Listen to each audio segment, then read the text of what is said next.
भाई हमारे जो हाईवे मेहमान हुए आली जनाब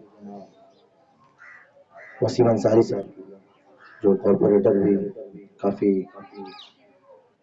मुद्दतों से अल्हम्दुलिल्लाह हमारे इलाके के कॉरपोरेटर भी रहते आ रहे गए और कौम की फलाह व बहबूदी के लिए, कौम की तरक्की के लिए अल्हम्दुलिल्लाह इन्होंने बहुत से काम भी किए गए।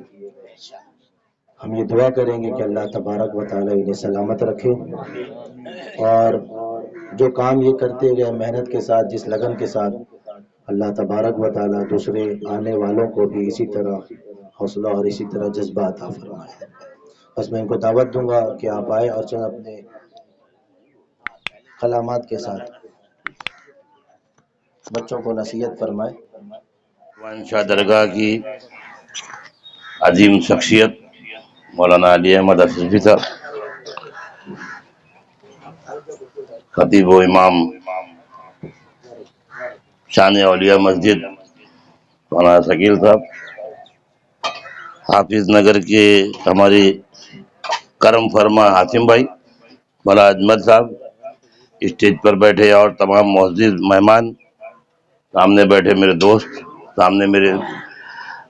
सामने खड़े मेरे बच्चे बच्चियां, अस्सलाम वालेकुम।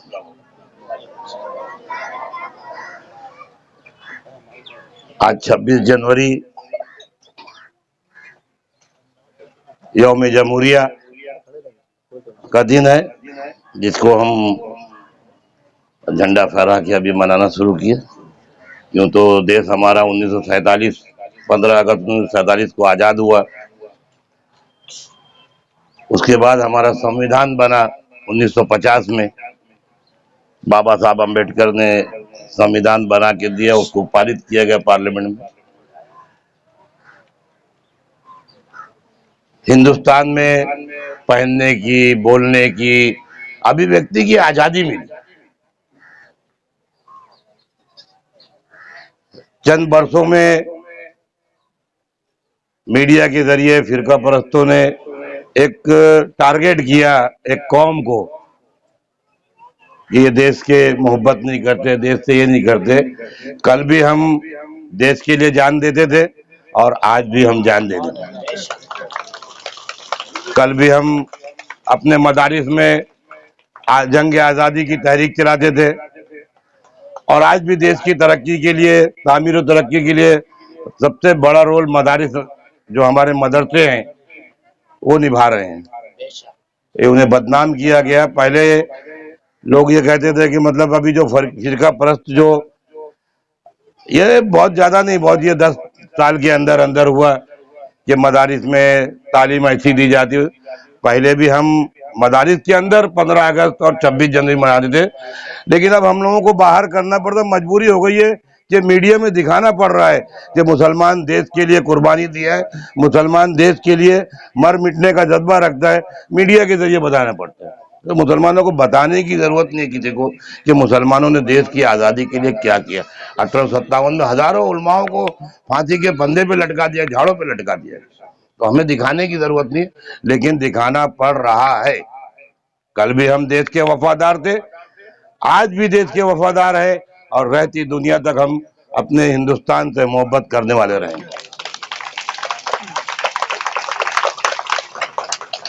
आज हमारी छोटी छोटी बच्चियां सामने हाथ में झंडा लेके तिरंगा लहरा रही थी। अभी तो कितना अच्छा माहौल बन रहा था, एकदम ऐसा लग रहा था कि सारे बच्चियों के दिल में हिंदुस्तान आ गया और इंशाल्लाह रहेगा। तालीम पे ज्यादा मैं अपनी बच्चियों को जो बोलूंगा कि तालीम पे देखो, घर की तरक्की, अगर एक बच्चा भी पढ़ लिया घर में और कहीं पोस्टिंग पे लग गया या मतलब पूरा घर सुधर जाता है। और जब पूरी कौम पढ़ लिख लेगी तो देश की तरक्की में हम लोग बढ़ चढ़कर हिस्सा लेंगे। उमूमन हमारे में ऐसा है कि तालीम की कमी तो है ही है, बोले हम लोगों को वो नहीं मिलता, सरकारी नौकरी नहीं मिलती। हमें अपने को उस काबिल बनाना पड़ेगा कि लोग हमको बुला के नौकरी देंगे। ज्यादा कुछ ना कहते हुए मेरे बुजुर्ग अली अहमद असरफी साहब बैठे हुए हैं। अब वो उनके सामने बहुत ज़्यादा लंबी चौड़ी तकरीर नहीं करूं। मैं चाहूँगा कि मैं अपना जो वक्त है 2-4-5 मिनट जो मैं बोलूँगा मैं हजरत के सुपुर्द करता हूँ। अस्सलाम वालेकुम, जय हिंद, जय महाराष्ट्र। अल्हम्दुलिल्लाह, बड़े ही खूबसूरत अल्फाज से हमें हमारे अली जनाब अर्दिल अजीज वसीम अंसारी साहब ने नवाजा। आपने अपने कीमती वक्त में से वक्त निकाला, आपकी आमद हुई, ये हमारे लिए बड़ी खुशनसीबी की बात है। और जो बात इन्होंने कही, अल्हम्दुलिल्लाह, हम ये दुआ करेंगे कि अल्लाह तबारक व तआला इनके अल्फाज को एक ऐसे मोती बना दे कि जो हर हिंदुस्तान के दिल में उजागर हो जाए।